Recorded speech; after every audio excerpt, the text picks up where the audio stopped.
Ini adalah pertama kalinya Chen Qingyuan menggunakan busur penekan dewa, tetapi dia tidak tampak asing sama sekali. Bagi garis keturunan panahan, ia akan segera mencapai alam kembali ke alam.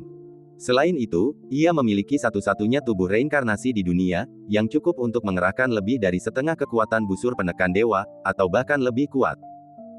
Anak panah itu melesat di udara, membawa tekad kuat Chen Qingyuan untuk menerobos segala rintangan, menghancurkan apapun di depannya, dan tak terhentikan. Kekuasaan Kaisar Si begitu dahsyat hingga mengguncang langit dan bumi, dan segala sesuatu hancur.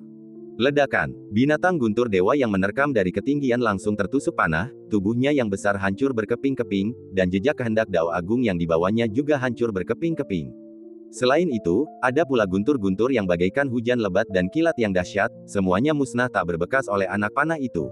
Termasuk awan petir di atas, saat anak panah itu menembus, terdengar suara gemuruh yang keras, dan segera kembali tenang, memecahkan masalah lautan guntur dari akarnya. Dengan kekuatan satu anak panah, bencana guntur yang menggemparkan itu pun terhapus. Setelah awan badai menghilang, hanya segelintir orang kuat yang bersembunyi di kejauhan yang dapat melihat bayangan samar-samar. Jantung mereka berdebar kencang, mata mereka sebesar lonceng tembaga, dan mereka sangat gugup. Itu, seseorang dengan mata tajam pertama kali mengunci sosok Chen Qingyuan dan memperhatikan senjata suci di tangannya. Meskipun ia tidak melihat apa itu pada pandangan pertama, ia sudah merasakan ketakutan, seolah-olah sedang mengintip ke dalam tubuh seorang dewa. Ia ketakutan dan merasa serendah debu. Tekan busur ilahi. Beberapa saat kemudian, seorang pakar tingkat tinggi yang datang untuk menyaksikan keseruan itu memahami situasinya. Tubuhnya gemetar, wajahnya tiba-tiba berubah, dan ia mengatakannya dengan lantang. Kala itu, busur penekan dewa muncul di suatu wilayah di provinsi Kekaisaran, menarik banyak pahlawan yang berlomba-lomba untuk memilikinya. Sayangnya, banyak prajurit kuat yang berlomba-lomba untuk mendapatkannya, sia-sia. Mereka bahkan tak pernah berhasil menyentuh busur itu, apalagi memilikinya. Bahkan klan abadi kuno dengan warisan yang kuat tidak dapat kembali tanpa keberhasilan. Suatu hari, saya mendengar bahwa busur penekan dewa telah dicuri. Pria itu berbalik dan menghilang tanpa sepatah kata pun, seolah-olah ia telah menguap dari muka bumi, dan tidak seorang pun dapat menemukannya. Jadi busur penekan dewa telah jatuh ke tangan yang mulia. Memang, selain yang mulia, siapa lagi di dunia ini yang dapat dikenali oleh tentara kekaisaran? Yang mulia benar-benar penjahat langka di zaman ini. Meskipun Anda tidak berhasil mencapai langkah ke-9 jembatan ilahi kali ini, Anda telah menarik perhatian para penguasa Dao yang agung, dan telah dihukum oleh surga. Karismanya tak tertandingi, membuat surga iri. Guntur hukuman surgawi sungguh mengerikan. Siapapun pasti sudah mati sejak lama, bahkan Kaisar Semu pun tak terkecuali. Bagi orang biasa seperti saya, bisa melihat bintang yang begitu cemerlang, saya tidak menyesal menjalani hidup ini. Para tetua tingkat tinggi dari klan kuno abadi, para guru besar yang tinggal menyendiri di dekatnya, orang-orang kuat dari Sekte Qing, dan yang lainnya, semua memiliki ekspresi kekaguman di mata mereka yang akan meluap. Kekuatan pasukan kekaisaran mengguncang 8 penjuru, meruntuhkan medan perang hingga menjadi reruntuhan. Untaian pola Dao kekaisaran yang tak terhitung jumlahnya terjerat di medan perang, begitu mengerikan sehingga orang-orang tidak berani melihatnya secara langsung, karena dapat dengan mudah merusak pikiran mereka. Setelah beberapa tarikan napas, meskipun lautan guntur menghilang, retakan pada hukum masih ada, dan tatanan serta aturan medan bintang ini masih dalam keadaan bergejolak. Bukankah ini belum berakhir? Sangat sedikit orang hebat yang menyadari ada yang salah, dan wajah mereka dipenuhi kesedihan dan kekhawatiran. Ada yang salah. Para prajurit mencium sesuatu yang lebih berbahaya, jantung mereka berdebar kencang, dan firasat buruk itu tumbuh semakin kuat. Saya percaya pada Yang Mulia. Beliau pasti akan mencapai puncak era ini dan menciptakan kemakmuran yang belum pernah terjadi sebelumnya. Semua tetua tamu Qingzong menganggap Chen Qingyuan sebagai gunung yang tak terlampaui, bersemangat untuk mengikutinya, dan sangat mengaguminya.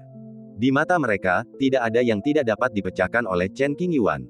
Jauh di dalam langit berbintang, tempat seseorang melampaui kesengsaraan. Chen Qingyuan belum pernah mencapai tingkat ke-7 jembatan ilahi. Jelas bahwa ia terhalang oleh kekuatan Dao Agung. Bencana ini belum berakhir, dan ia tidak boleh lengah. Pegang busur di tangan kiri Anda dan biarkan tangan kanan menggantung ringan di samping Anda. Selama dia menghadapi bahaya, dia akan menarik busurnya pada saat pertama. Ledakan, ledakan, suara genderang perang terdengar, berasal dari celah-celah hukum. Chen Qingyuan melangkah ke atas, hingga kakinya hampir sejajar dengan retakan. Ia mengenakan kain brokat, ujung-ujung pakaiannya bergoyang-goyang. Dengan rambut hitam diikat di mahkota, dia memiliki temperamen yang luar biasa. Dia berdiri di sana bagaikan pedang raksasa yang menusuk langit, begitu tajamnya hingga membuat semua orang ketakutan. Secara bertahap, suara genderang perang menjadi semakin lantang, dan menyebar ke seluruh bagian medan bintang, bergema di telinga makhluk yang tak terhitung jumlahnya. Apa yang terjadi? Semua orang merasakan beban berat yang menggantung di hati mereka, menatap tajam ke langit berbintang yang jauh. Bahkan, banyak yang tak bisa melihat bayangan buram itu, tetapi mereka tetap menatap kosong. Seseorang yang kuat ingin menggunakan senjata ajaib untuk memproyeksikan citra wilayah kesengsaraan, tetapi ketika dia hendak melakukannya, senjata ajaib itu hancur karena tidak dapat menahan hukum ini. Yang lebih kuat datang sedikit lebih dekat, hanya untuk menyaksikannya dengan mata kepala mereka sendiri dan tidak meninggalkan penyesalan. Dentang, dentang, dentang. Tiba-tiba, busur penekan dewa di tangan Chen Qingyuan bergetar hebat, bukan karena takut, melainkan karena kegembiraan. Ia merasakan fluktuasi energi mendalam yang unik, sangat familiar, namun aneh, dan cukup ganjil. Ada apa? Chen Qingyuan telah dikenali oleh busur penekan dewa, dan ia langsung merasakannya. Ia menurunkan alisnya untuk melihat, lalu segera berbicara dan menanyakan kekhawatirannya. Busur penekan dewa menanggapi dengan kalimat yang mengungkapkan perasaan yang tak terlukiskan. Tidak perlu menebak, karena jawabannya akan segera ada. Di tengah celah hukum itu, sesosok manusia perlahan-lahan mengembun. Sosok itu besar sekali, tingginya sekitar 2 meter. Dia benar-benar seorang pria dengan punggung lebar dan lengan kuat, dan seluruh tubuhnya memancarkan kekuatan dahsyat yang dapat menyapu surga dan seluruh alam. Saat sosok itu perlahan mulai terbentuk, busur penekan dewa bergetar lagi, seakan-akan tertegun sesaat.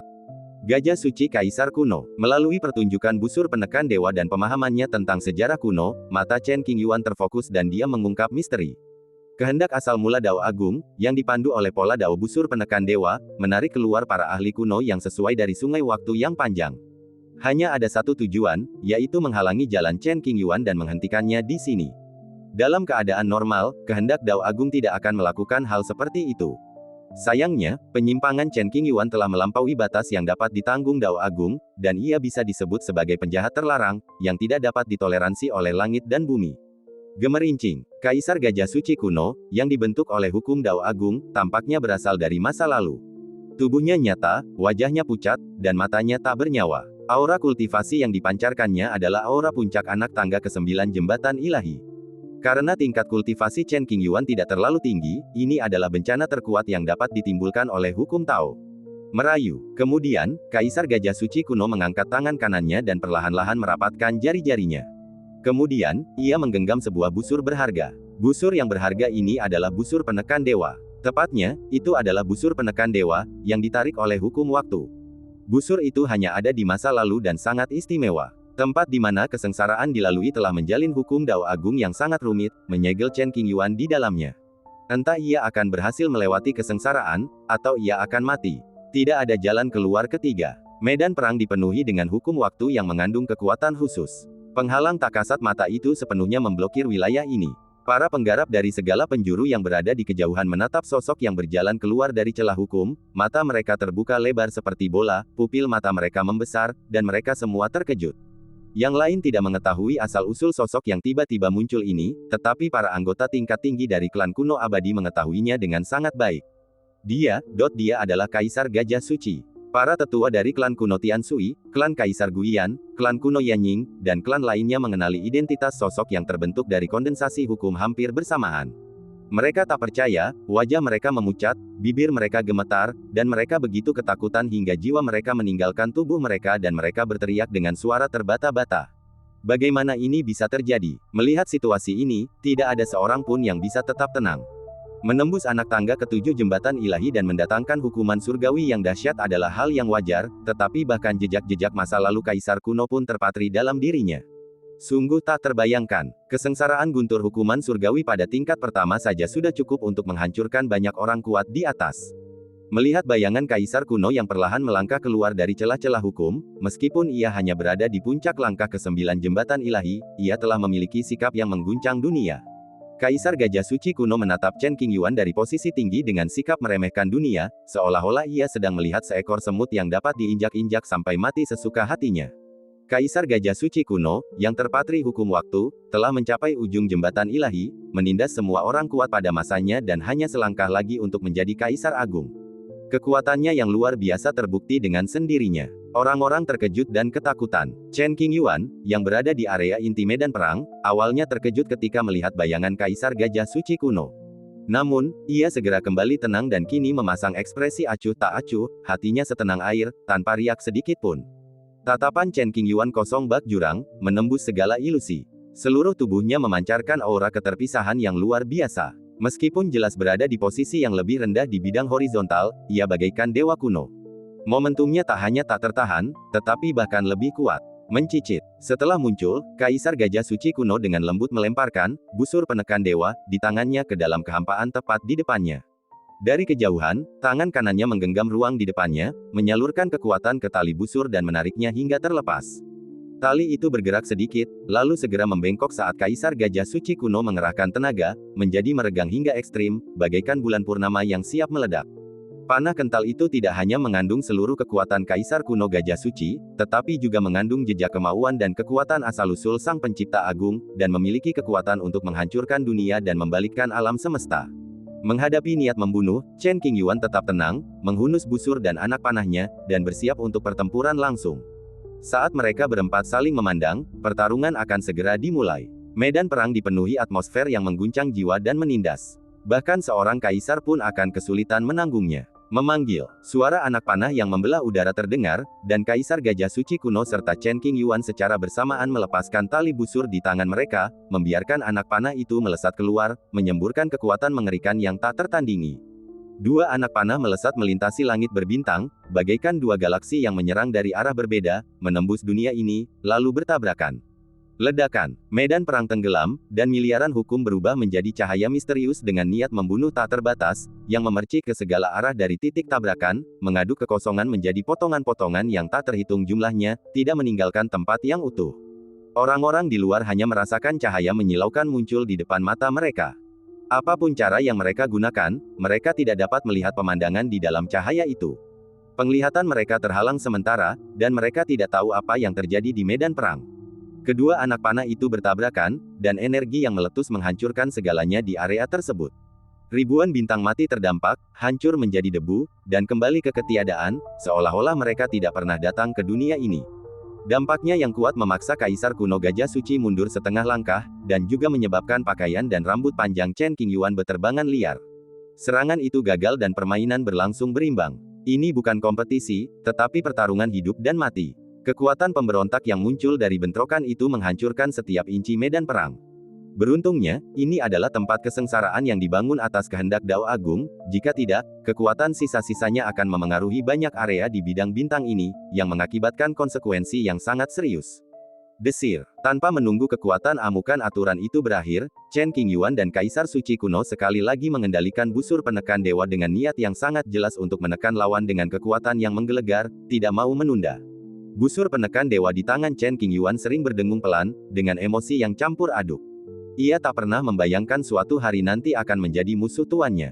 Sungguh kejutan yang tak terduga. Meskipun hanya sosok yang terukir oleh kekuatan waktu, ia membawa aura familiar yang membuat busur penekan dewa tertegun sejenak. Ia tak bisa menahan diri untuk mengingat saat ia dan tuannya membunuh orang di mana-mana, dan ia sangat merindukan mereka. Saya adalah majikanmu saat ini. Saya harap kamu mengerti. Merasakan sedikit ketidakstabilan dalam fluktuasi spiritual busur penekan dewa, Chen Qingyuan menebak asal-usulnya dan, dengan ekspresi serius, berbicara untuk mengingatkannya dengan nada yang sangat dingin. Jika busur penekan dewa tidak dapat membedakan antara kenyataan dan ilusi, setelah masalah ini selesai, Chen Qingyuan tidak keberatan mengekstraksi semua aura kekaisarannya dan menggunakannya sebagai makanan untuk pedang Zijun. Adapun apakah Chen Qingyuan mampu melakukannya, tidak perlu diragukan sama sekali. Sekalipun sulit baginya untuk menyelesaikannya dalam waktu dekat, dia pasti akan mampu melakukannya dalam beberapa tahun. Zeng, setelah mendengar kata-kata Chen Qingyuan dan merasakan penindasan yang tak terlihat dan tak berwujud, busur penekan dewa merasa sedikit panik, gemetar hebat, dan menghadapi kenyataan. Seketika, busur penekan dewa kembali ke ketenangan aslinya, menanggapi masalah dengan serius dan tidak berani terganggu sedikit pun. Gangguan kecil yang disebabkan oleh busur Kiwei Zenshen itulah yang menyebabkan Chen Qingyuan menjadi setengah ketukan lebih lambat. Tiba-tiba, Kaisar Suci kuno menembakkan panah, dan kekuatan yang luar biasa datang ke arahnya. Perasaan tercekik yang kuat membuat Chen Qingyuan sangat tidak nyaman. Ketika anak panah dari Kaisar Suci kuno tiba di depannya, Chen Qingyuan menggenggam erat busur penekan dewa dan bersiap menyerang. Dalam duel panahan murni, momentum sangatlah penting. Kaisar Suci kuno telah mengumpulkan banyak kekuatan, dan pada saat ini dia benar-benar mengalahkan Chen Qingyuan. Saat Chen Qingyuan menembakkan anak panah, dia sudah terlambat setengah langkah. Ledakan. Anak panah itu bertabrakan hanya 100 kaki dari Chen Qingyuan. Ledakannya dahsyat, dan riak-riak dahsyat bergulung-gulung di sekitarnya, menghancurkan segalanya. Chen Qingyuan, yang berada di pusat ledakan hukum, berada di bawah tekanan yang paling mengerikan. Namun, Chen Qingyuan tidak terluka, hanya ada beberapa tanda kerusakan pada pakaiannya. Ia melangkah keluar dari kehampaan dan tanah kehancuran, menuju ke arah Kaisar Suci kuno. Tatapannya dingin dan kejam, dan seluruh tubuhnya dipenuhi momentum bagai letusan gunung berapi, jauh melampaui apa yang baru saja dialaminya. Merasakan sedikit bahaya, Kaisar Suci kuno segera menarik busur penekan dewa di depannya hingga batas maksimal dan mengerahkan seluruh kekuatan spiritualnya, berharap kali ini ia dapat menekan dan membunuh orang yang sedang mengalami kesengsaraan tersebut. Aku bahkan tidak takut padamu secara langsung, apalagi bayangan sejarah. Setelah selesai berbicara, Chen Qingyuan memegang busur di tangan kirinya, menarik tali busur dengan tangan kanannya, dan menggunakan kekuatan tubuh reinkarnasinya, dengan momentum yang dahsyat seperti lautan. Tubuh samsara meledak dengan seluruh kekuatannya, dan urat-urat muncul di seluruh tubuh Chen Qingyuan. Meskipun medan perang diblokir oleh penghalang hukum waktu, sebagian kekuatannya yang tersisa masih menyebar. Di medan bintang Suanglian tempat King Zong berada, galaksi-galaksi di banyak tempat mengalir mundur dan urutannya terbalik. Rasanya seperti ada tangan raksasa yang terjulur dari langit, menutupi dunia, membuatnya gelap gulita dan amat menyedihkan. Ratusan juta makhluk, tanpa menyadari penyebabnya, hanya mengira itu adalah murka surga, gemetar dan bersujud karena takut, memohon ampunan dari surga dan menahan diri dari hukuman. Banyak bintang yang menjadi pemandangan kiamat.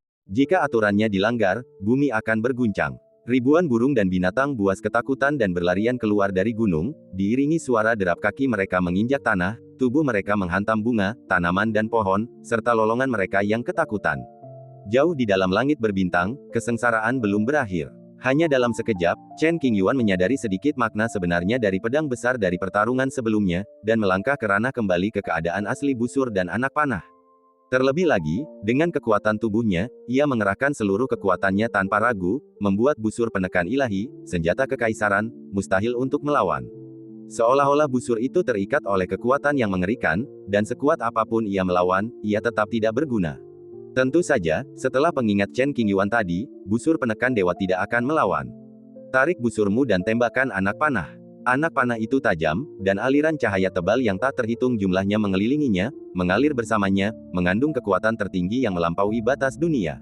Seketika kedua anak panah itu bertabrakan. Di tanah, ada beberapa kilatan hukum alam semesta. Suara gemuruh itu bagaikan air terjun yang menghantam batu, bergema di seluruh dunia.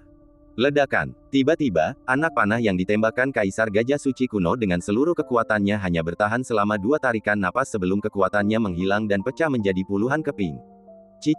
Chen Qingyuan sepenuhnya mengendalikan busur penekan dewa. Panah ini tidak hanya memusnahkan kekuatan musuh yang menyerangnya, tetapi juga mengunci sosok Kaisar Gajah Suci kuno. Kemanapun ia mundur, ia tak dapat menghindarinya dan akhirnya tertusuk panah di tengah alisnya. Dengan suara, bang, kepala Kaisar kuno Gajah Suci meledak. Tak ada darah yang berceceran, hanya jejak waktu yang tak terhitung jumlahnya berkeliaran. Seketika itu juga tubuh Kaisar kuno Gajah Suci hancur berkeping-keping. Tubuhnya rusak parah dan tidak dapat diperbaiki. Busur penekan dewa, di tangannya juga menjadi ketiadaan. Di puncak medan perang, Chen Qingyuan berdiri sendirian, ekspresinya tidak tergerak. Kaisar Gajah Suci, tidak lebih dari itu. Melihat ke arah di mana bayangan Kaisar kuno itu hancur, Chen Qingyuan sangat acuh tak acuh, dan dia merasa ketakutan, seolah-olah dia telah jatuh ke dalam gua es. Sejak saat ini, Zhen Sengong benar-benar memahami kekuatan mengerikan Chen Qingyuan. Sebelumnya aku hanya mendengarnya, sulit membayangkannya. Tapi sekarang aku melihatnya dengan mata kepalaku sendiri, dan itu adalah jurus dahsyat yang membunuh mantan majikanku. Kecerdasan busur penekan dewa tengah mengalami gejolak emosi yang hebat, dan tak dapat menahan rasa panik, juga sedikit lega. Mengikuti Chen Qingyuan mungkin bukan hal yang buruk. Anak panah pertama adalah untuk menguji kekuatan busur penekan dewa, dan tidak merugikan sama sekali. Meskipun anak panah pertama kehilangan inisiatif untuk menyerang, ia tidak terluka sama sekali. Panah ketiga sepenuhnya mengendalikan busur penekan dewa, dan dalam sekejap ia memasuki alam kembali ke alam. Dengan kekuatan absolut, ia membunuh bayangan waktu Kaisar Gajah Suci kuno, mencengangkan dunia dan luar biasa. Dengan jembatan dewa 6 langkah jauhnya, 3 anak panah dapat menekan Kaisar kuno. Aturan pertempuran yang mengguncang semua pihak berangsur-angsur menghilang, dan segelintir orang kuat di luar medan perang akhirnya mampu melihat sekilas situasi. Ketika mereka melihat hanya Chen Qingyuan yang ada di sana, orang-orang kuat itu jelas tercengang sesaat, tidak tahu apa yang baru saja mereka katakan. Kemana perginya Kaisar Gajah Suci?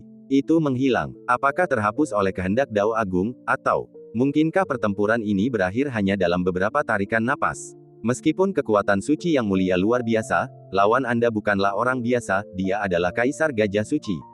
Karena medan pertempuran jauh di langit berbintang terlalu intens, semua orang berada jauh dan tidak dapat melihat situasi secara spesifik, jadi mereka hanya bisa menebak secara diam-diam. Namun, kebanyakan orang cenderung percaya bahwa Chen Qingyuan telah menekan Kaisar Gajah Suci kuno dengan kekuatannya sendiri. Bagaimanapun, ini adalah hukuman surgawi yang diringkas dari kehendak Dao Agung, dan ini bukan masalah kecil, jadi tidak ada alasan untuk menunjukkan belas kasihan. Bayangan tahun-tahun Kaisar Gajah Suci kuno terhapus, tetapi retakan pada hukum yang menggantung di atas kepala Chen Qingyuan masih belum hilang. Tampaknya keinginan Dao Agung tidak akan berhenti sampai Chen Qingyuan terbunuh. Datang lagi. Chen Qingyuan mengangkat kepalanya sedikit, menatap dingin ke arah celah hukum yang bagaikan mata jalan raya, dengan sikap acuh tak acuh yang amat sangat dan tanpa rasa takut sedikit pun. Tidak peduli berapa banyak masalah yang muncul berikutnya, Chen Qingyuan akan menyelesaikannya satu per satu. Itu hanya hukuman dari surga, ia tak dapat menghentikanku. Ledakan dentuman, riak-riak aneh muncul di celah-celah hukum, seperti riak air, secara bertahap membentuk pola yang dihubungkan oleh rune yang tak terhitung jumlahnya, yang tidak jelas dan sulit dipahami, dan tidak seorang pun tahu apa artinya. Setelah beberapa kali mengamati diagram Dao di celah itu dengan saksama, tiba-tiba muncul rasa tertekan yang tak terlukiskan, menyebabkan tubuh Chen Qingyuan tiba-tiba tenggelam, terasa berat dan lelah. Diagram Dao tampaknya memiliki kekuatan magis khusus, lebih mengerikan daripada kebanyakan pola kekaisaran. Apa-apaan ini? Mata Chen Qingyuan terpaku, dan dia memperhatikan dengan saksama, tetapi dia belum mendapatkan kesimpulan untuk saat ini. Adapun orang-orang berkuasa yang bersembunyi di kejauhan dan menyaksikan kegembiraan itu, mereka tidak dapat melihat pola di dalam celah hukum dengan jelas. Mereka hanya merasakan sesuatu yang kabur dan berdebar-debar tanpa alasan. Berdengung. Setelah beberapa saat, diagram Dao di celah itu menyemburkan cahaya aneh berwarna ungu pucat, yang turun dari tempat tinggi dan menyelimuti tubuh Chen Qingyuan. Pada saat pertama, Chen Qingyuan menciptakan penghalang terlarang di semua sisinya, seperti bola transparan besar, menghalangi cahaya aneh yang mengandung kekuatan tak dikenal. Kisahnya belum berakhir. Sesosok tinggi dan kurus muncul di inti diagram Dao. Ia mengenakan jubah giok dan memiliki temperamen yang luar biasa. Ia tidak memiliki mulut atau hidung, hanya sepasang mata merah tua, yang tampaknya terhubung dengan neraka 9 Netherworld dan sangat dingin. Bahkan ketika Chen Qingyuan menatapnya, ia merasa jiwanya membeku. Tubuhnya sedikit kaku, seolah-olah ada duri di punggungnya, dan ia merasa sangat tidak nyaman. Kamu bersalah. Sosok berjubah giok menatap Chen Qingyuan dan menyampaikan penghakiman. Begitu kata-katanya jatuh, diagram Dao, yang berisi untaian hukum kuno yang tak terhitung jumlahnya, meledak menjadi cahaya yang menyilaukan.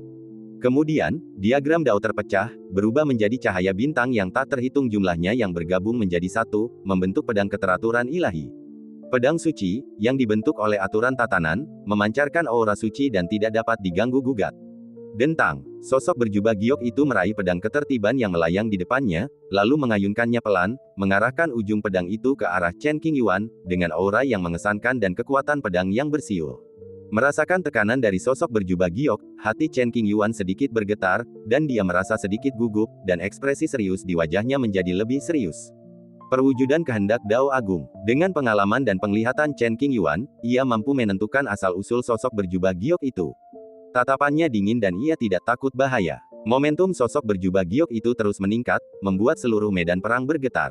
Kehampaan tak berujung yang telah hancur kembali terdampak, dan pemandangan menjadi kacau, seolah-olah pecahan kaca raksasa telah pecah.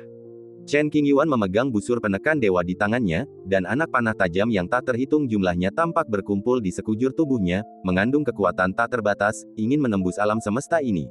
Setelah menatap dalam-dalam ke mata sosok berjubah giok itu, Chen Qingyuan merasa seolah-olah jiwanya tengah ditarik ke suatu tempat tak dikenal oleh suatu kekuatan yang tak tertahankan dan ekstrim, dan matanya pun dipenuhi warna merah darah. Di dalam ruang kesadaran berwarna darah yang dibentuk oleh hukum jiwu, terdapat sebuah kuil kuno yang sudah bobrok tergantung di udara, sesekali terdengar suara nyanyian, terdapat patung-patung yang tampak hidup, semuanya seperti gunung raksasa, megah dan mengancam, ada air terjun Bima Sakti yang jatuh dari langit, seakan-akan membelah dunia menjadi dua. Berlutut. Tiba-tiba, sebuah kata kuno, berlutut, muncul di ruang kesadaran berwarna darah, mengandung kekuatan tertinggi, bahkan lebih mengerikan daripada kekuatan kaisar. Hal ini membuat Chen Qingyuan, yang kekuatan tempurnya melampaui wilayahnya sendiri dan mencapai wilayah terlarang, merasa sedikit gelisah. Kesadaran Chen Qingyuan berdiri di ruang ini, menatap tulisan merah darah, berlutut, yang tergantung di atas kepalanya. Meskipun ada sedikit gejolak di hatinya, wajahnya tanpa ekspresi, tubuhnya tegak, dan ia tidak goyah. Ledakan. Detik berikutnya, sebuah segel, berlutut, jatuh dari langit dan langsung menembus posisi Chen Qingyuan. Tanah runtuh, menampakkan 9 jurang neter. Seekor binatang buas seperti Chaos Beast membuka mulutnya yang besar, mencoba menelan Chen Qingyuan. Gulungan. Menghadapi situasi ini, Chen Qingyuan berdiri dengan bangga di tempatnya, hanya mengangkat kepalanya dan berteriak, lalu meledak dengan kekuatan cemerlang dari tubuh reinkarnasi. Ledakan. Wus. Dengan teriakan keras, gelombang suara membumbung tinggi ke angkasa. Gelombang bunyi itu, menyatu dengan kekuatan tertinggi, terus meluas ke atas dengan Chen Qingyuan sebagai titiknya, berkumpul menjadi tanduk besar yang tak terlihat, dan nada yang tak terhitung jumlahnya melonjak ke segala arah. Dentang. Gelombang suara menghantam segel, lutut, menyebabkannya hancur di udara, seperti bunga dandelion yang tertiup angin kencang. Itu tidak cukup. Chen Qingyuan sangat dingin dan acuh tak acuh. Ketika sedang serius, ia tak kenal ampun dalam serangannya. Kekuatan tempur yang dilepaskannya mencapai ranah terlarang, sepenuhnya melampaui ranah yang ditentukan oleh dunia. Siapapun yang melihatnya pasti akan ketakutan. Kamu bersalah. Di dalam ruang kesadaran, suara-suara surgawi bergulung datang dari segala arah, dan tekanan kuat yang tak terlihat dan tak berwujud terus membombardir Chen Qingyuan. Dunia berwarna merah darah itu dipenuhi oleh mata-mata neraka yang tak terhitung jumlahnya, sangat dingin dan mengerikan, semuanya tertuju pada Chen Qingyuan. Kemudian, rantai keteraturan berwarna merah darah muncul dari bola mata berwarna merah darah, begitu banyaknya hingga tak terhitung jumlahnya. Swosh, swosh, swosh. Rantai ketertiban melonjak dari segala arah, termasuk jurang hukum tak berujung di bawahnya. Menghadapi pemandangan ini, Chen Qingyuan sama sekali tidak panik dan tetap tenang.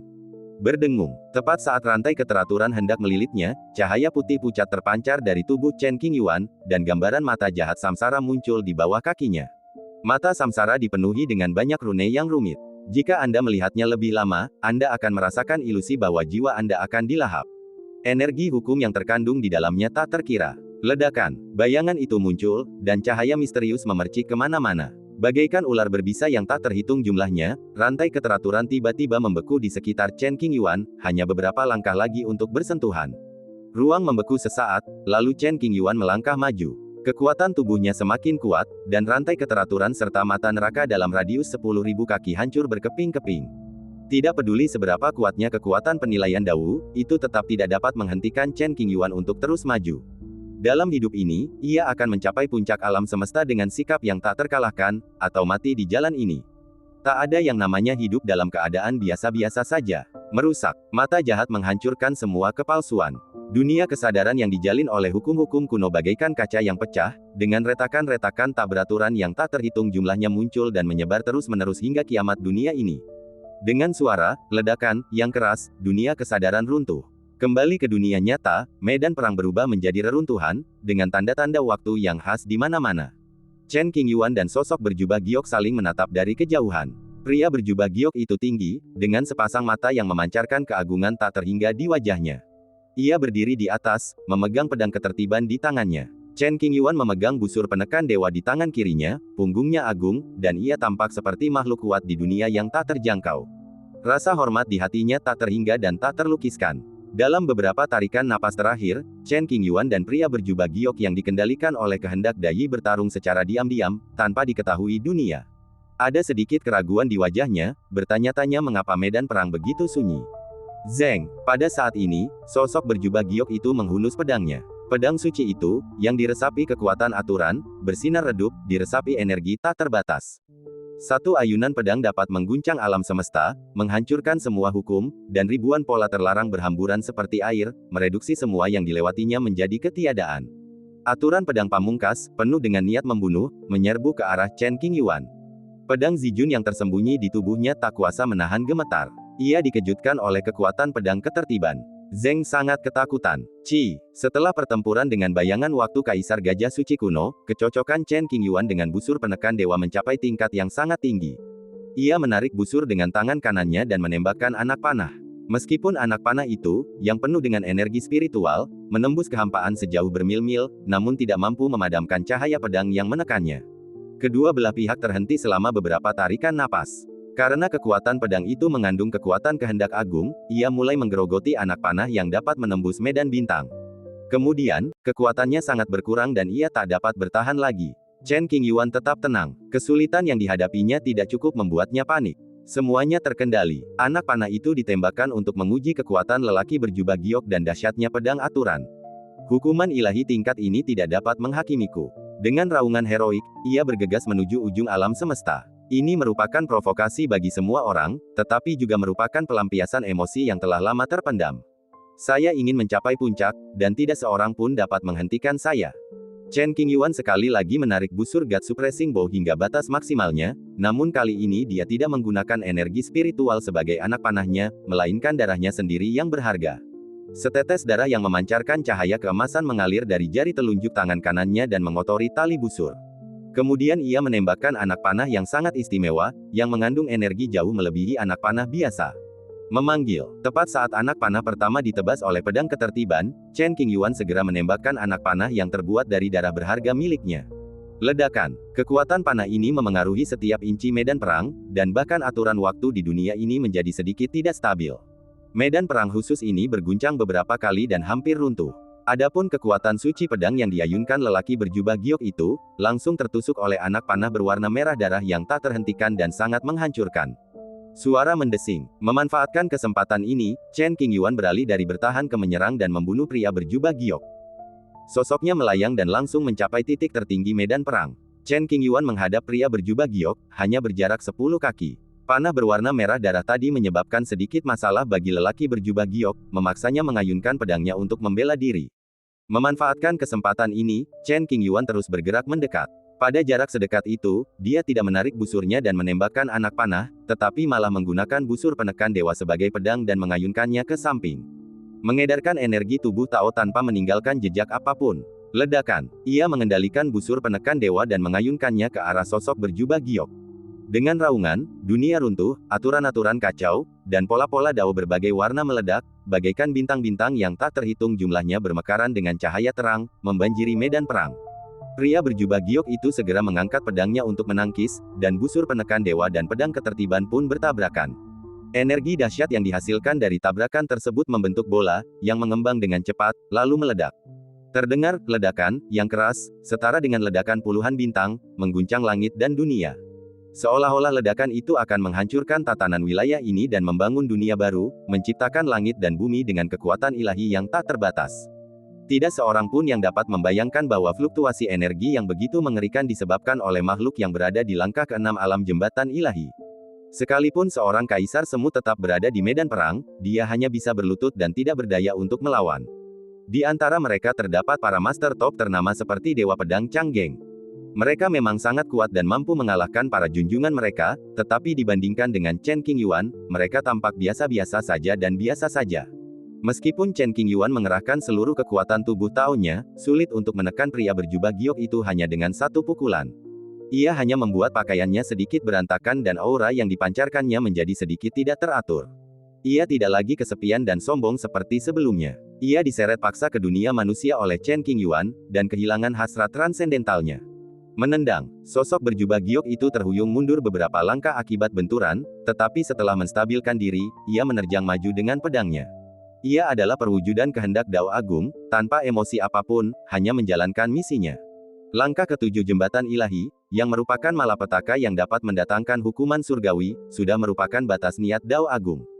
Jika ini masih belum dapat menghentikan Chen Qingyuan, maka kita hanya bisa membiarkan dia menerobos. Sebesar apapun kehendak Dao Agung menghalanginya, ia harus mengikuti hukum alam semesta. Jika bertindak gegabah, keseimbangan akan terganggu. Dentang, sosok berjubah giok itu menghunus pedang hukum, setiap tebasannya memancarkan kekuatan tertinggi alam semesta dan dipenuhi kebenaran yang mendalam. Namun, ranah kultivasi yang ditunjukkannya tidak dapat melampaui batasnya, sehingga kekuatannya sangat berkurang. Ribuan bayangan pedang menutupi langit berbintang. Chen Qingyuan menghadapi serangan lelaki berjubah giok, kadang-kadang menggunakan kekuatan tubuh Tao-nya untuk menahan kekuatan pedang pamungkas, dan kadang-kadang menghunus busur dan menembakkan anak panah, menghancurkan semua hukum dan mengguncang alam semesta. Merobek. Pada saat tertentu, lengan Chen Qingyuan terluka oleh bayangan pedang, kulitnya pecah-pecah, dan darah mengalir keluar. Tertawa, Chen Qingyuan sekali lagi menggunakan darahnya sendiri yang berharga sebagai pemandu, dan anak panah yang terkondensasi darinya memiliki kekuatan pamungkas untuk menekan orang terkuat, mengunci target dan menyerang dengan tepat. Anak panah itu menembus kehampaan tak berujung, melewati penghalang yang dibentuk oleh hukum kekacauan, menghancurkan semua rintangan, dan akhirnya menembus dada pria berjubah giok. Kekuatan dahsyat itu mencabik-cabik tubuh pria berjubah giok itu, tetapi kekuatan satu anak panah saja jauh dari cukup. Akan tetapi, karena Chen Qingyuan telah menemukan kelemahannya, dia tidak akan memberi pihak lain harapan untuk membalas. Semakin mereka bertarung, semakin berani mereka, dan mereka menjadi sangat kuat. Ledakan, dentuman, dentuman. Kedua belah pihak terlibat dalam konfrontasi sengit, dan suara Taoisme memekakkan telinga seperti suara genderang perang. Lelaki berjubah giok mengangkat pedangnya dan membelah kekosongan menjadi dua. Bayangan pedang yang tak terhitung jumlahnya, dan kecepatan pedang itu tak terjangkau oleh mata telanjang. Ditambah dengan aliran kekuatan aturan Tao, terkadang Chen Qingyuan tak sempat bereaksi, dan kekuatan pedang yang dahsyat itu menebas tubuhnya, meninggalkan bekas yang dangkal. Untungnya, tubuh reinkarnasi Chen Qingyuan luar biasa kuat, bahkan lebih kuat dari seorang kaisar semu. Jika itu orang lain, mereka pasti sudah hancur lebur sejak lama. Memanggil. Pada suatu saat, Chen Qingyuan meregangkan senar-senarnya, dan senar-senar itu seakan menghubungkan langit dan bumi, mewujudkan kebenaran tertinggi. Dalam sekejap mata, pedang Zhensen terentang sepenuhnya, dan senar-senarnya menegang hingga batas maksimal. Sebuah anak panah berwarna darah diletakkan pada Bao Yu, siap untuk ditembakkan kapan saja. Ketika saatnya tiba, Chen Qingyuan melepaskan tali yang kencang itu. Dalam sekejap, anak panah itu berubah menjadi lautan darah yang menggemparkan, yang melesat lurus ke depan, dimulai dari tempat Chen Qingyuan berada dan berakhir di posisi pria berjubah giok, membentang di lapisan kehampaan yang tak terhitung jumlahnya, seolah-olah menghubungkan dunia-dunia dengan dimensi yang berbeda. Lautan anak panah menghancurkan kekuatan hukum pedang di setiap area medan perang, dan juga menembus wilayah pedang pertahanan pria berjubah giok, membuatnya mustahil untuk dilawan. Ledakan. Hukum Dao bermaksud untuk segera menyembuhkan luka sosok berjubah giok itu, tetapi Chen Qingyuan terus mendesak, menghalanginya.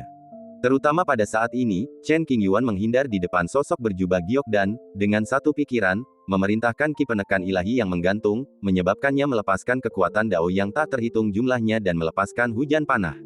Pada saat itu, dia mengeluarkan pedang Zijun yang telah menyatu dengan tubuh Tao-nya, menggenggamnya erat di tangan kanannya, dan menebas langit. Karena pedang Zijun belum sepenuhnya pulih dari kerusakan terakhirnya, pedang itu tidak bisa digunakan sembarangan. Baru sekarang, setelah memastikan pria berjubah giok tidak bisa merusak pedang Zijun, ia bisa menyerang, mengerahkan seluruh kekuatannya untuk menaklukkan musuh.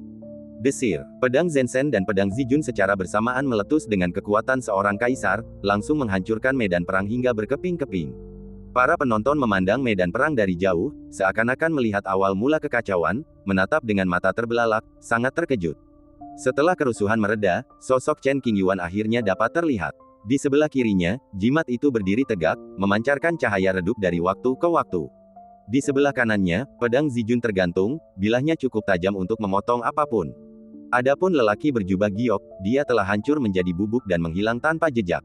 Melanjutkan, di tanah kehancuran, Chen Qingyuan menatap retakan pada hukum yang telah mengintegrasikan sebagian kekuatan waktu, dan berteriak dengan acuh tak acuh, dengan makna provokatif yang jelas. Akan tetapi, meskipun Dao Will ingin menekan Chen Qingyuan, ia harus berhenti karena batasan aturan. Bencana tersulit dalam menerobos anak tangga ketujuh jembatan ilahi adalah ini. Kehendak Dao Agung bagaikan mesin tanpa emosi, selalu mengikuti aturan yang ditetapkan saat kekacauan terjadi, tidak pernah melampaui batas, dan berusaha sekuat tenaga menjaga keseimbangan. Wow, setelah beberapa tarikan napas, hukum waktu yang mengambang di medan perang lenyap dalam sekejap bagaikan air pasang yang surut. Segera setelah itu, keretakan dalam hukum perlahan-lahan sembuh. Meski begitu, Chen Qingyuan tidak menurunkan kewaspadaannya untuk mencegah jebakan. Tak lama kemudian, retakan itu sembuh sepenuhnya, dan penghalang aturan yang menghalangi kekosongan itu pun runtuh. Ledakan, aura yang kuat menyembur keluar dari tubuh Chen Qingyuan. Langkah ketujuh jembatan ilahi, tahap awal. Mengatasi bencana dan berhasil menerobos. Baru pada saat inilah Chen Qingyuan percaya bahwa kehendak Tao telah lenyap. Hatinya yang tegang perlahan mengendur, wajahnya tampak rileks, dan alisnya mengendur. Tidak mudah untuk menghabiskan begitu banyak sumber daya tingkat atas, melewati begitu banyak kesulitan, dan akhirnya melangkah ke langkah ketujuh jembatan ilahi. Penderitaan kuasi kaisar orang lain tidak semenakutkan ini, bahkan tidak 1% pun. Dia adalah penjahat abadi, dan langit dan bumi tidak akan menoleransinya. Anda bisa naik ke tingkat dewa setelah melewati kesulitan yang tak terhitung jumlahnya, atau Anda mati dalam malapetaka dalam perjalanan ke puncak. Dua senjata kekaisaran mengelilingi tubuhnya, membentuk pola rumit di permukaannya yang tidak dapat dipahami oleh orang awam, dan hanya terasa sangat misterius. Dalam sekejap, tubuh prajurit kekaisaran menghilang dari pandangan semua orang. Chen Qingyuan melangkah keluar dari medan perang yang hancur, rambut hitam legamnya tak terkekang, berkibar liar, tak terkendali. Ia mengenakan jubah compang camping bernoda beberapa helai darah keemasan muda, tanpa rasa malu sedikit pun, hanya keagungan seorang atasan yang tak ternoda. Dia melangkah maju perlahan, meninggalkan medan perang yang sunyi dan menuju ke daerah makmur. Semakin banyak orang dapat melihat sosok Chen Qingyuan dengan jelas, dan mereka dipenuhi dengan kekaguman dan rasa kagum di mata mereka. Jika aku tidak salah lihat tadi, Yang Mulia, mengendalikan dua senjata kekaisaran, dengan berani menembus penghakiman hukuman surgawi, dan pencapaianmu telah mencapai tingkat yang baru. Di sudut, seorang lelaki tua yang kuat gemetar seluruh tubuhnya, matanya dipenuhi ketakutan dan keterkejutan. Bibirnya yang pecah-pecah bergetar, dan bola matanya yang cekung berkilat ketakutan. Setelah beberapa saat gemetar, tubuhnya yang kurus kering tampak hancur berkeping-keping. Yang Mulia begitu agung, begitu langka. Banyak sekali pria kuat yang menatap ke arah sosok Chen Qingyuan yang tinggi dan agung yang kembali, seakan-akan mereka tengah melihat seorang abadi sejati yang datang dari langit, anggun dan menjulang tinggi, tak tertandingi oleh dunia lain. Bahkan di 7 langkah jembatan ilahi, dia masih tampak tak terkalahkan. Melihat sekeliling, siapa yang bisa melawan Yang Mulia? Medan bintang ini juga berisi makhluk-makhluk kuat dari klan kuno abadi. Mereka berkumpul dan berseru keheranan. Menatap Chen Qingyuan, mata mereka dipenuhi keterkejutan, ketakutan, dan sedikit penyesalan. Kalau saja mereka tahu kalau Chen Qingyuan bisa mencapai tingkatan sesat itu, orang-orang dari klan kuno tidak akan berani bersikap merendahkan, apalagi memprovokasi atau menyinggung perasaannya. Perasaan yang diungkapkan di masa lalu tidak dapat diubah, dan sudah terlambat untuk menyesalinya. Satu-satunya hal yang dapat dilakukan para pemimpin klan kuno adalah berusaha semaksimal mungkin untuk meminta maaf kepada Chen Qingyuan sehingga mereka bisa merasa tenang. Di mata rakyat, Chen Qingyuan ditakdirkan untuk menjadi kaisar pada masanya. Rekam jejaknya jelas, dan sangat tidak lazim sehingga sulit membayangkan siapapun yang dapat menandinginya. Yang Mulia, saat Chen Qingyuan melewati sebuah bintang kehidupan, ribuan kultivator segera datang untuk memberi penghormatan. Di antara mereka, kultivator tingkat terendah telah mencapai tahap awal Mahayana. Semua orang menundukkan kepala dan memberi hormat, sesekali mendongak, tak berani berharap untuk mengikuti, hanya memberi penghormatan dari jarak dekat, yang merupakan kehormatan besar bagi mereka bertiga. Menghadapi gerakan sopan orang lain, Chen Qingyuan tidak menunjukkan ekspresi apapun di wajahnya, tetapi dia melirik ke samping dan mengangguk sebagai jawaban. Semua orang yang melihat Chen Qingyuan mengangguk dan memberi hormat dari jarak dekat sangat gembira dan tubuh mereka gemetar beberapa kali, merasa sulit untuk menahan emosi mereka. Perasaan ini bagaikan seorang raja yang berada di atas dan sangat berkuasa, membalas dendam kepada rakyat jelata sambil berlalu lalang.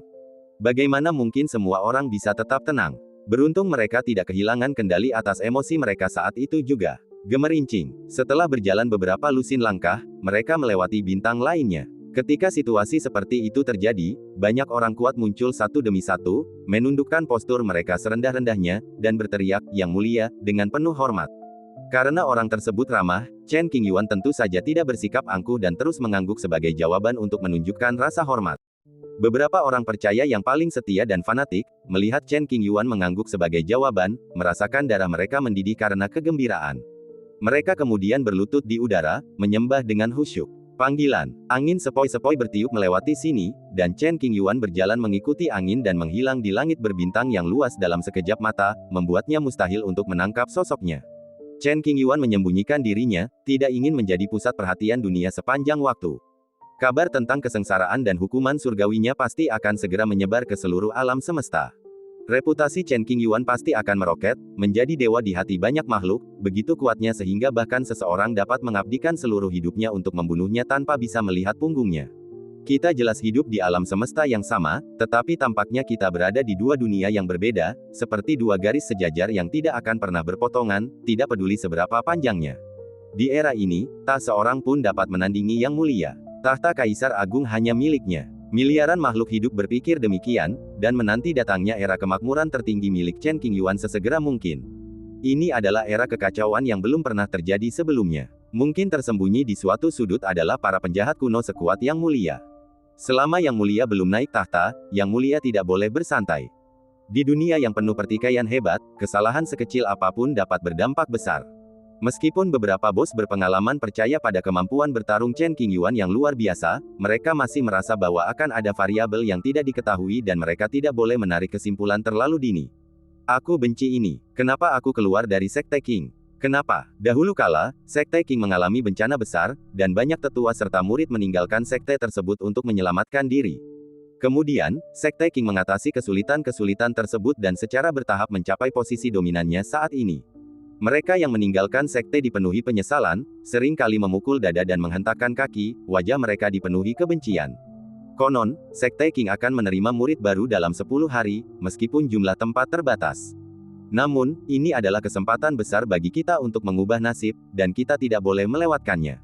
Banyak anak muda yang mengaku luar biasa berharap dapat bergabung dengan Sekte Qing bersama Chen Qingyuan agar dapat sering bertemu dengannya di masa mendatang. Mereka sangat bersemangat hanya dengan memikirkannya, dan telah mempersiapkan diri untuk pergi ke Sekte Qing sebelumnya. Legenda Chen Qingyuan akan selalu diwariskan oleh orang-orang, baik di masa sekarang maupun di masa mendatang. Banyak perbuatan legendaris yang diciptakannya mungkin tidak akan pernah bisa dipatahkan oleh siapapun.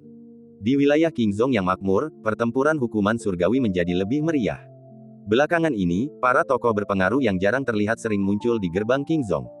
Mereka tidak meminta untuk bertemu Chen Qingyuan, lagi pula, itu tidak realistis, tetapi mereka hanya berharap menjadi tamu Qingzhong. Jika mereka diterima, mereka akan bangga dan bisa pamer di masa depan. Setelah mencapai terobosan, Chen Qingyuan kembali ke Qingzhong untuk menyapa kakak seniornya, Lin Changsheng. Ini adalah penghormatan minimum. Qingzhong, sebuah paviliun kuno di gunung belakang, berdiri di atas danau yang jernih. Kabut tipis berkibar tertiup angin, memberikan nuansa misterius dan dunia lain.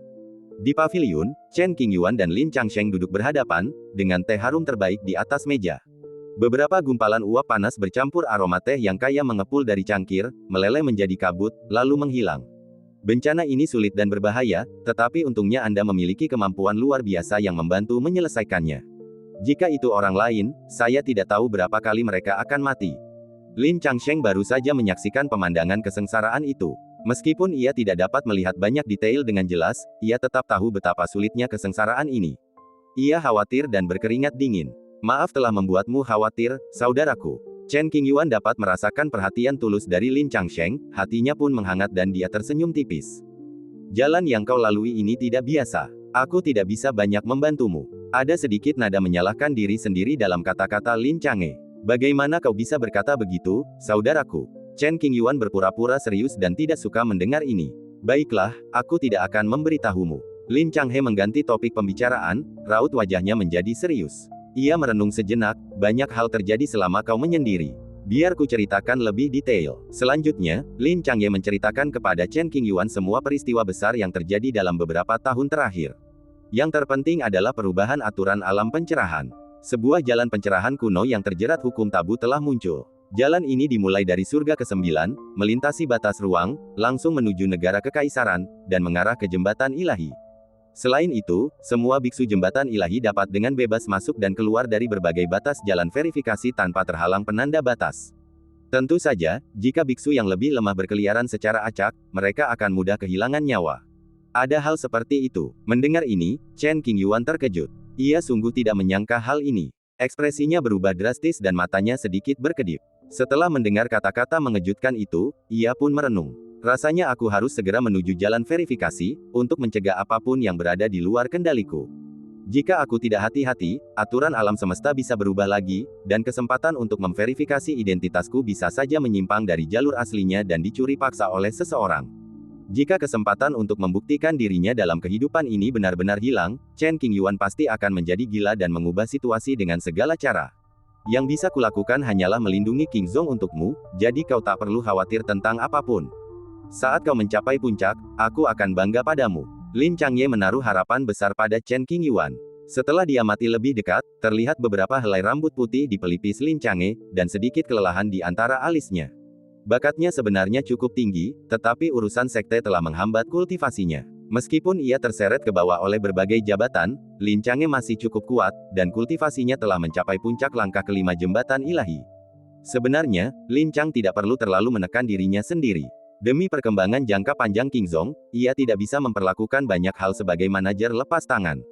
Ia harus melakukannya sendiri, jika tidak, hal itu akan mudah menabur benih bencana. Misalnya, perilaku orang-orang di sekte Qing dibatasi, dan tidak seorang pun diizinkan menyalahgunakan kekuasaan orang lain dan melakukan hal-hal kotor yang merusak reputasi sekte tersebut. Kakak, terima kasih atas kerja kerasmu. Yang lain tidak tahu seberapa besar tekanan yang dialami Lin Changye dan seberapa besar pengorbanan yang telah dilakukannya, tetapi Chen Qingyuan mengetahuinya dengan jelas. Ini rumahku, dan ini juga rumahmu. Lin Changxi telah menjadi anggota sekte Qing sejak muda. Perasaannya terhadap sekte tersebut begitu dalam sehingga ia rela mempertaruhkan nyawanya untuk melindunginya. Kedua saudara itu saling tersenyum, mengangkat gelas mereka dan minum teh, dan semuanya terucap tanpa kata-kata. Kemudian mereka membicarakan beberapa hal lain, seperti situasi terkini dari beberapa murid, klan kuno abadi mana yang datang untuk meminta maaf dengan tulus, para jenius mana yang muncul dalam sekte tersebut, dan sebagainya. 1 jam kemudian, Chen Qingyuan mengucapkan selamat tinggal. Lin Changbei memperhatikan mereka pergi dalam diam, berharap dapat bertemu mereka lagi lain kali. Pergi dengan tenang tanpa menarik perhatian siapapun. Chen Qingyuan tidak langsung pergi ke reruntuhan Luoshen, tetapi berlari ke Fucheng, yang tidak jauh dari sana. Senjata-senjata itu ditempatkan di Fucheng untuk diperbaiki, dan Chen Qingyuan selalu mengingatnya dan tidak pernah melupakannya. Setelah beberapa waktu, saya pikir perbaikannya akan berhasil. Tidak butuh waktu lama bagi Chen Qingyuan untuk muncul di luar Fucheng, menyembunyikan penampilan dan aura aslinya, dan menyampaikan pesan kepada Master Pemurnian Senjata Lin Yuan. Pak Tua Lin menerima panggilan suara Chen Qingyuan, tubuhnya sedikit gemetar, dan dia segera keluar untuk menyambutnya. Temui tamu sendirian, tanpa membuat keriuhan apapun. Setelah bertemu, Lin Yuan membungkuk, tidak berani bersikap tidak hormat sedikit pun. Sebenarnya, Chen Qingyuan adalah leluhur Lin Yuan, jadi bagaimana mungkin dia tidak menghormatinya. Dengan sumber daya yang diberikan oleh Yang Mulia, para prajurit Dao diperbaiki dengan sangat lancar tanpa kecelakaan apapun. Lin Yuan menceritakan situasinya, membungkuk sedikit setiap kali berbicara, dan setiap gerakan halus penuh dengan rasa hormat. Setelah mengatakan itu, Lin Yuan memimpin jalan dan memasuki sebuah istana. Di atas meja di dalamnya terdapat deretan artefak Tao kelas atas, yang telah dipugar kembali ke keadaan aslinya tanpa retak. Begitu Chen Qingyuan masuk, para prajurit Tao itu gemetar hampir bersamaan, bersuka cita dan berharap untuk terus menemaninya. Maukah kamu ikut denganku lagi? Chen Qingyuan memandang para prajurit Tao ini dan mengundang mereka dengan senyuman. Dengung-dengung-dengung. Mendengar perkataan Chen Qingyuan, semua prajurit Tao takut tertinggal, jadi mereka semua terbang ke udara, bersinar terang dan memancarkan semburan nyanyian Tao. Huf!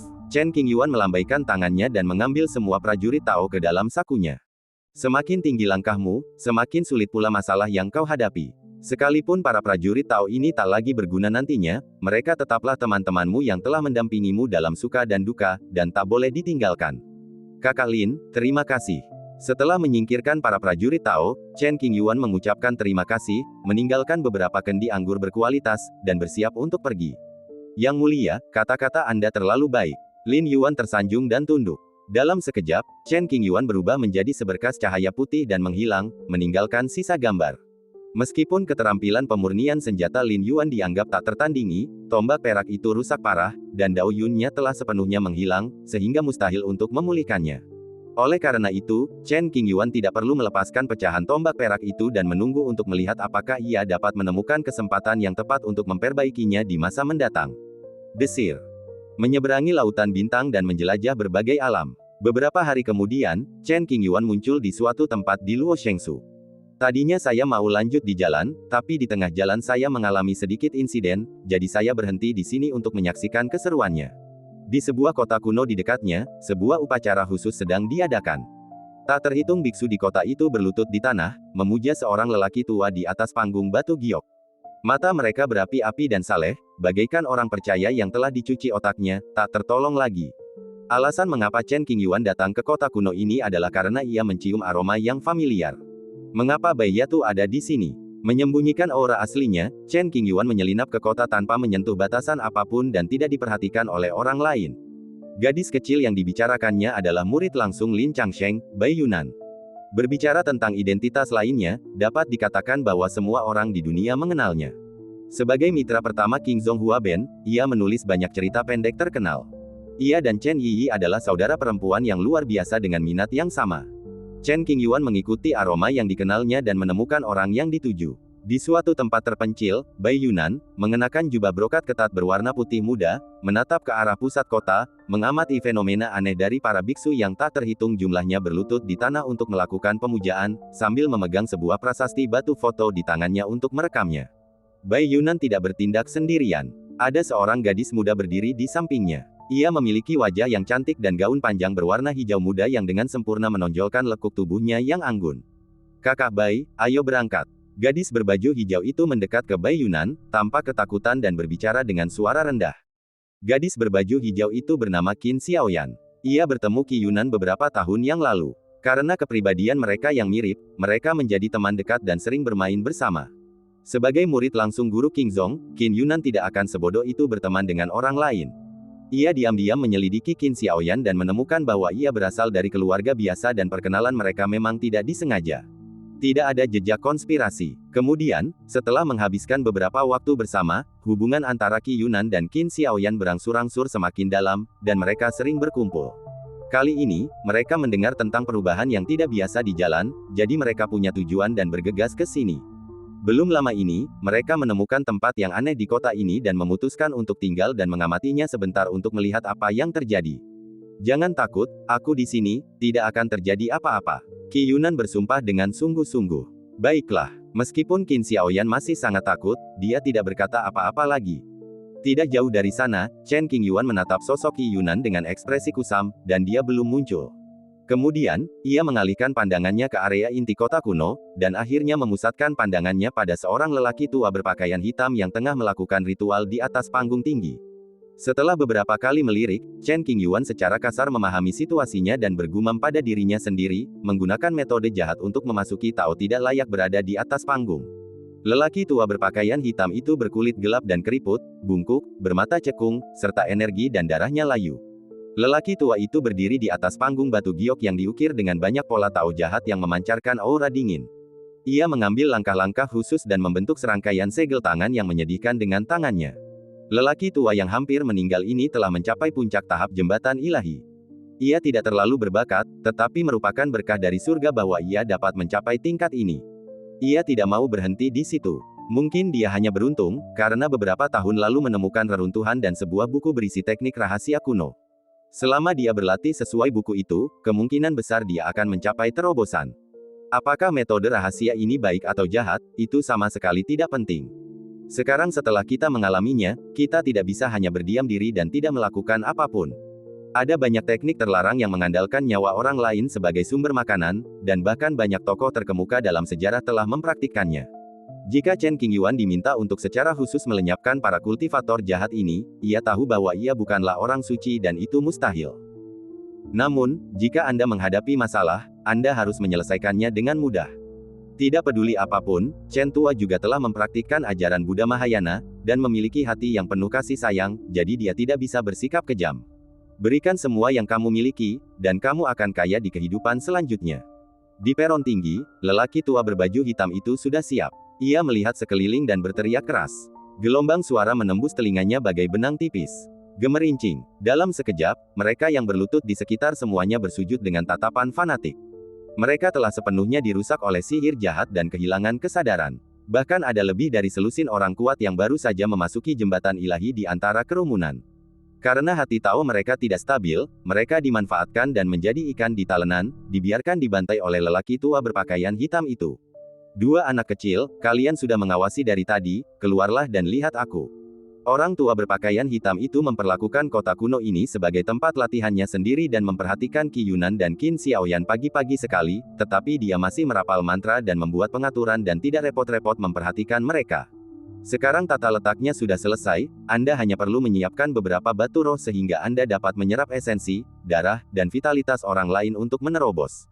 Tiba-tiba, mereka diselimuti aura dingin dan jahat. Qi Yunan dan Qin Xiaoyan gemetar bersamaan, merasa gelisah dan mempertimbangkan untuk mundur.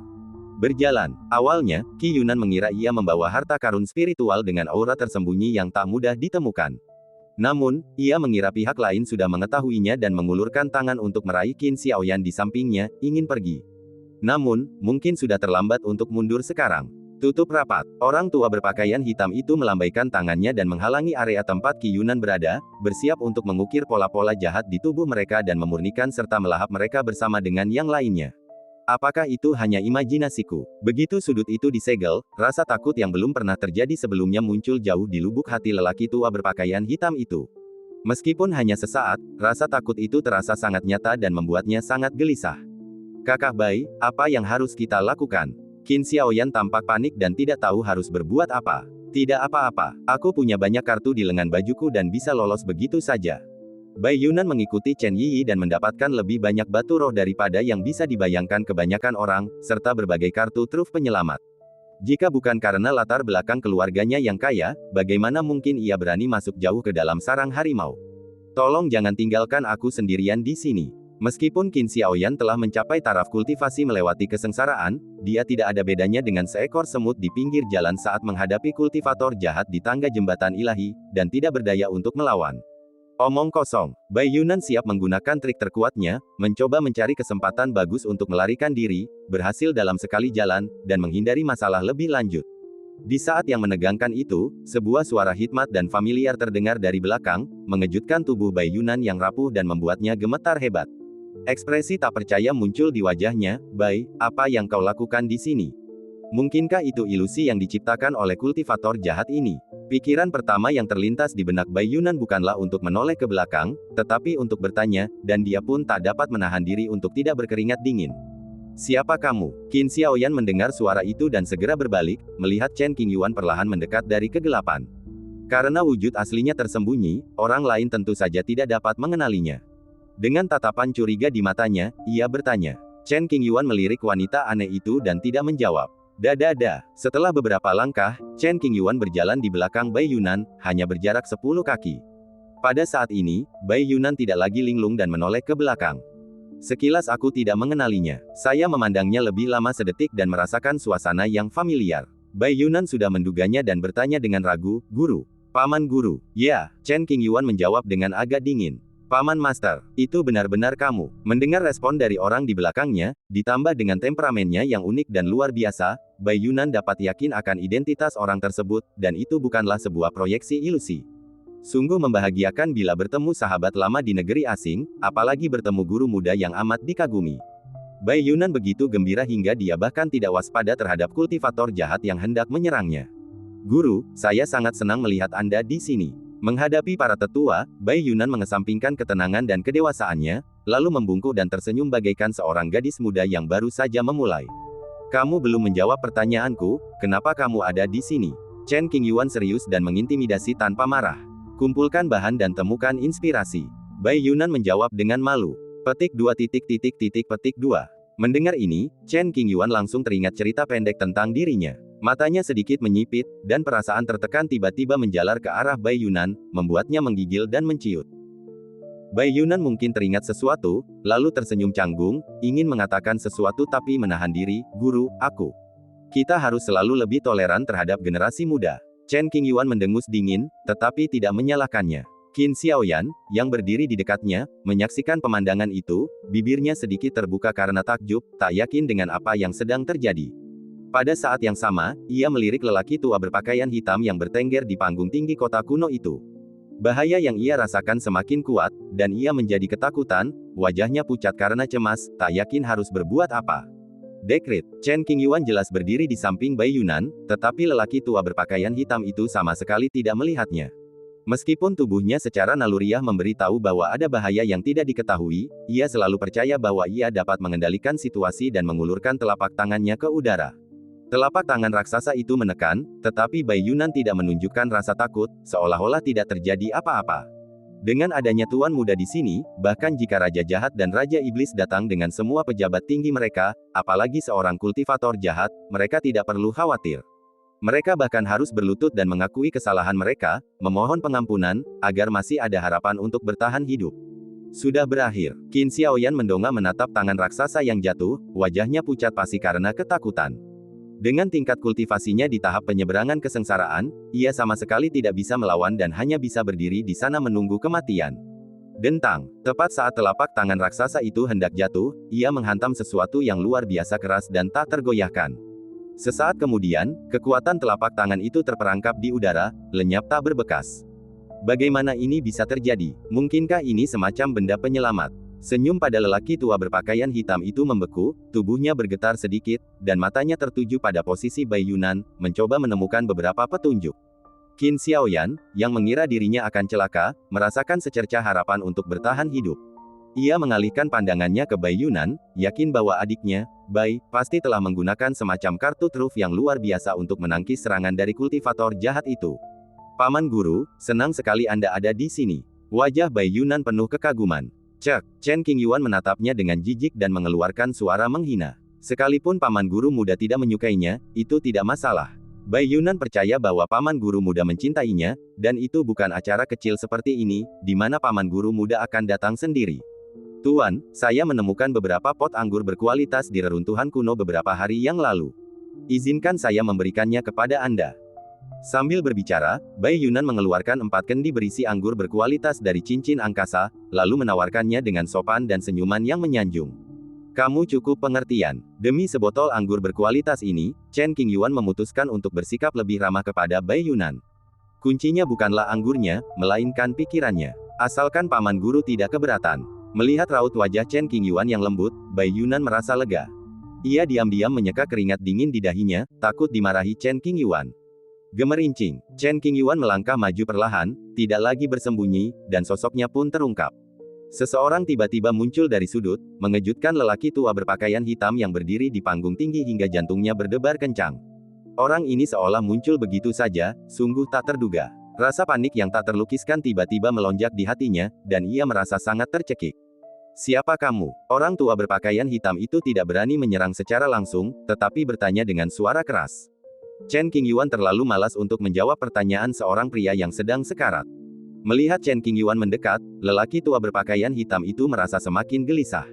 Ia kemudian menggunakan kekuatannya untuk memanipulasi orang-orang percaya itu agar menghentikannya. Sekarang, perasaan terangsang yang aneh telah datang. Orang beriman yang bersujud itu hendak menaati perintah itu, tetapi baru saja ia berdiri, ia ditahan oleh suatu kekuatan yang dahsyat dan tidak dapat bergerak. Ini tidak mungkin. Melihat kejadian itu, lelaki tua berpakaian hitam itu pun menjadi gelisah, mukanya menjadi pucat pasi, dan ia pun makin gelisah. Untuk pertama kalinya, dia merasa tidak berdaya dalam menggunakan sihir rahasia yang sangat dibanggakannya.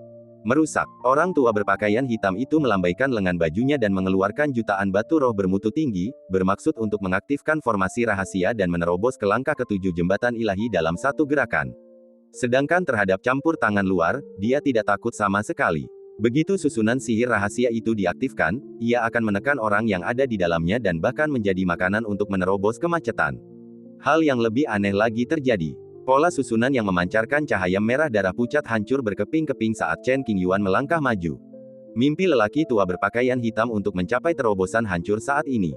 Tidak mungkin. Menghadapi situasi ini, lelaki tua berpakaian hitam itu sama sekali tidak bisa menerimanya. Sungguh di luar pemahamannya. Baru pada saat inilah lelaki tua itu menyadari bahwa orang di hadapannya adalah makhluk yang sangat menakutkan, dan bahkan jika ia mengerahkan seluruh kekuatannya, ia takkan pernah sebanding dengannya. Ia dipenuhi ketakutan yang luar biasa dan ingin berbalik dan melarikan diri. Sayangnya, dia tidak lagi memiliki kesempatan ini. Chen Qingyuan mengangkat tangan kirinya, mengulurkan jari telunjuknya, dan dengan lembut menunjuk ke arah lelaki tua berpakaian hitam itu. Memanggil. Seberkas cahaya putih berisi kebenaran hakiki dunia muncul dari ujung jari dan menembus dada lelaki tua berpakaian hitam itu dengan kecepatan yang melampaui batas alam semesta, mengunci jiwanya, meledak bersama tubuhnya, dan berubah menjadi abu. Hingga ajalnya, lelaki tua itu tak tahu siapa yang menyerangnya. Ia tewas seketika, tanpa terdengar sedikit pun kesakitan.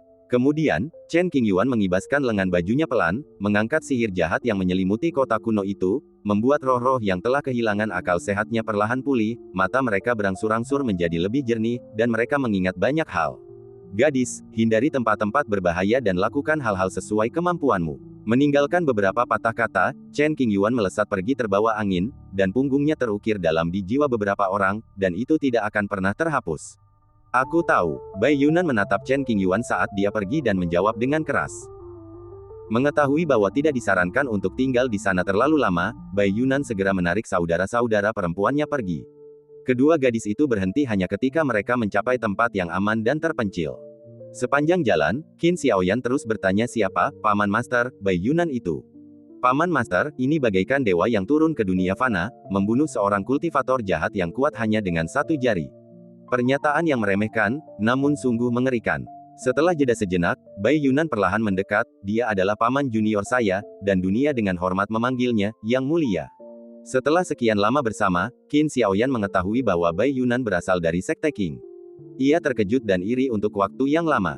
Di era sekarang, semua orang tahu bahwa Sekte Qing memiliki status yang luar biasa dan tidak ada seorang pun yang berani memprovokasinya. Merupakan suatu kehormatan memiliki teman dari King Zong. Mengenai identitas spesifik Bai Yunan, Qin Xiaoyan tidak mengetahuinya. Karena cerdas, ia tidak bertanya terlalu banyak. Apa katamu? Ketika Qin Xiaoyan mendengar ini, matanya terbelalak dan dia berseru tak percaya. Dia mengira itu adalah tetua inti Sekte Qing, tetapi ternyata itu adalah tuan legendaris. Chen Qingyuan menyembunyikan wajahnya, membuatnya mustahil bagi orang biasa untuk melihatnya. Aku tahu kau sangat mengagumi paman muda, tapi jangan terlalu bersemangat. Kita pasti punya kesempatan bertemu lagi di masa depan. Bai Yunan menghiburnya. Mata Qin Xiaoyan tampak kosong dan dia tampak sebodoh pohon saat memikirkan apa yang baru saja terjadi. Bagaimana mungkin Bai Yunan tidak tahu apa yang dipikirkan adik-adiknya? Setiap hari, ia sering mendengar adik-adiknya bercerita tentang apa yang telah dilakukan guru junior mereka, dan kekaguman di mata mereka pun meluap-luap. Bukan karena Bai Yunan tidak mau membantu memperkenalkannya, tapi dia hampir dipukuli, jadi tidak ada kesempatan. Lain kali, pasti lain kali. Saudari Bai, tuan yang dikabarkan itu sebenarnya pamanmu, dan dia juga sangat dekat denganmu. Apa sebenarnya identitasmu? Setelah tertegun, mata Qin Xiaoyan menjadi sangat rumit saat dia melihat Bai Yunan. Aku akan memberitahumu perlahan. Bai Yunan ragu sejenak, lalu memutuskan untuk bersikap tulus dan menjawab dengan jujur.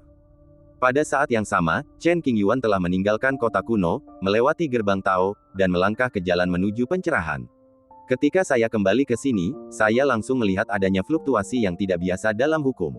Tidak ada yang berubah. Di surga pertama, Chen Qingyuan melihat sekeliling, wajahnya serius, dan berbicara dengan suara rendah.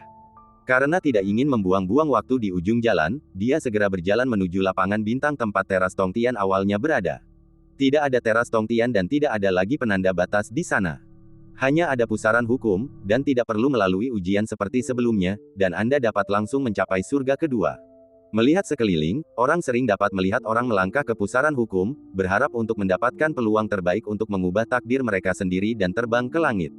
Desir, Chen Qingyuan berubah menjadi cahaya pelangi dan memasuki pusaran hukum. Tanpa kecelakaan apapun, ia mencapai tingkat kedua. Aneh sekali, Chen Qingyuan sangat terkejut dengan fenomena ini. Meskipun saya sudah tahu tentang perubahan tata tertib dan peraturan lalu lintas, hanya dengan mengalaminya sendiri saya dapat benar-benar menghargai sifatnya yang luar biasa, dan emosi saya pun sangat berfluktuasi. Selama berabad-abad, saya belum pernah mendengar sentimen seperti itu. Bagaimanapun, sejauh pengetahuan Chen Qingyuan, ini adalah pertama kalinya. Bas, cepatlah dan langsung menuju ke surga ke-9. Akan ada beberapa insiden kecil selama periode ini, yang paling-paling akan membuat Chen Qingyuan berhenti sebentar dan tidak akan membuang terlalu banyak waktu. Setelah berhari-hari, pusaran hukum menuju surga ke-9 bergetar sedikit, mengantar masuknya eksistensi mengerikan yang benar-benar memenuhi syarat untuk muncul di sana. Chen Qingyuan dengan lancar tiba di surga ke-9, dan mengikuti fluktuasi hukum yang tidak biasa, ia segera menemukan lokasi jalan kuno Yuanchu. Pertama kali melihat jalan kuno Yuanchu, Chen Qingyuan, yang sangat berpengalaman, tak kuasa menahan diri untuk mengungkapkan beberapa kejutan.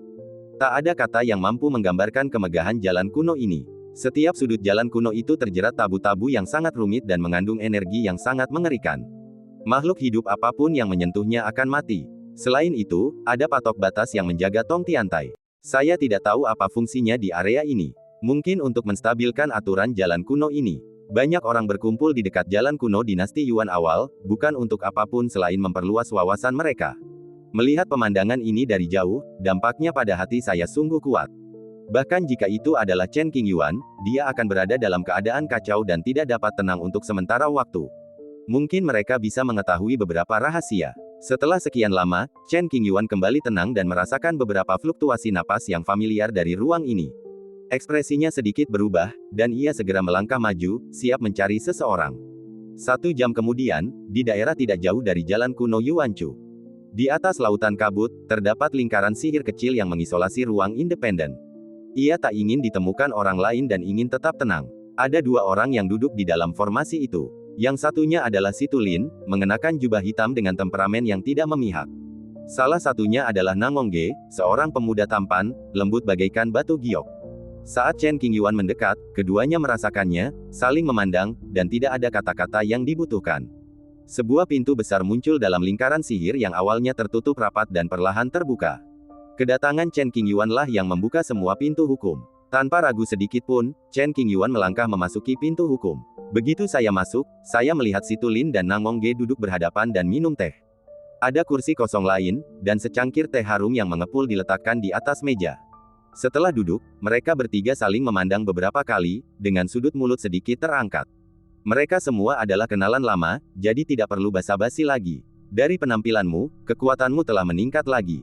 Si Tulin merasakan aura Chen Qingyuan, yang pastinya jauh lebih kuat daripada terakhir kali mereka bertemu. Bagus. Saat mengobrol dengan kenalan, Chen Qingyuan lebih santai. Urutannya telah berubah drastis, dan ini di luar dugaan. Nangongge kemudian mengalihkan topik kembali ke bisnis, wajahnya serius. Ini benar-benar keterlaluan, seru Chen Qingyuan, apa yang kamu lihat dari perubahan ini? Si Tulin dan Nangongge menggelengkan kepala, tanda mengerti. Mereka mengamati sejenak, tetapi tidak mendapatkan hasil apapun. Kecuali Anda menggunakan situasi Anda sendiri untuk memaksakan perhitungan. Namun, risikonya terlalu tinggi. Jika Anda tidak berhati-hati, Anda akan terjerumus ke dalam jurang dan tidak akan ada pemulihan. Bahkan kamu pun tidak tahu. Chen Qingyuan cukup terkejut. Ia pikir ia bisa menemukan seseorang untuk membantunya memecahkan keraguannya, tetapi ia tak menyangka tak seorang pun mengerti dan malah bingung. Kita semua manusia, bagaimana kita bisa tahu segala hal di dunia? Kata Nangongge dengan rendah hati. Bahkan dengan kekuatan kitab surgawi, tidak bisakah kita menemukan jawabannya? Chen Qingyuan menatap Si Tulin dengan nada terkejut. Aku manusia yang pantas mati. Kalau aku memaksakan diri membaca mantra, aku akan dihukum surga. Jika pada zaman dahulu kala, Si Tulin akan mampu menjelajahi perubahan tatanan jalan dengan jelas dengan kekuatannya sendiri. Sekarang, kita dibatasi di mana-mana dan harus selalu waspada, jangan sampai kita ditemukan oleh mata Dao dan menyebabkan bencana yang mengerikan. Itu merepotkan. Chen Qingyuan mengerutkan kening dan berpikir keras. Kamu akan tahu jawabannya di masa depan. Nangongge tidak sombong ataupun tidak sabaran, ekspresinya tenang. Anda tidak bicara omong kosong. Karena mereka adalah teman lama, Chen Qingyuan tidak memiliki keraguan dan mulai mengeluh. Masalah ini sudah melibatkan kesempatan untuk membuktikan kebenarannya. Chen Qingyuan tentu ingin mengetahui semua informasi sesegera mungkin agar tidak bingung dan kehilangan beberapa peluang. Mungkin, ada seseorang yang tahu. Lebih tepatnya, kelompok etnis tertentu. Pemikiran Si Tulin tidak mantap, dan dia memikirkan ras yang sangat kuno dan menakutkan. Begitu kata-kata ini diucapkan, Chen Qingyuan langsung tertegun. Nangongge tampaknya juga memikirkan hal ini, wajahnya tanpa ekspresi dan tatapannya kosong. Dewa-dewa kuno, tekanan besar jatuh di pundak Chen Qingyuan, dan ekspresinya menjadi serius. Kita tidak punya kekuatan untuk mengalahkan mereka semua. Pergi ke laut ilusi bukanlah ide yang bagus. Kita bisa dengan mudah mendapat masalah. Si Tulin berkata dengan lembut. Para dewa kuno, yang pernah berdiri di atas semua ras lain, menyembunyikan diri di laut ilusi karena berbagai alasan. Seperti kata pepatah, unta yang kurus lebih besar dari kuda. Para dewa memiliki fondasi yang sangat kuat dan hanya kaisar yang dapat memprovokasi mereka. Bahkan kaisar-kaisar pada era tertentu dapat menekan Tiongkok, tetapi mereka tidak berani bersaing serius dengan lautan hayalan. Bisakah kau menyimpulkan lokasi orang dari klan dewa itu? Dia tidak bisa memasuki laut ilusi untuk sementara waktu, tetapi Chen Qingyuan ingin menghubungi pria dari klan dewa. Mungkin dia bisa menanyakan sesuatu padanya.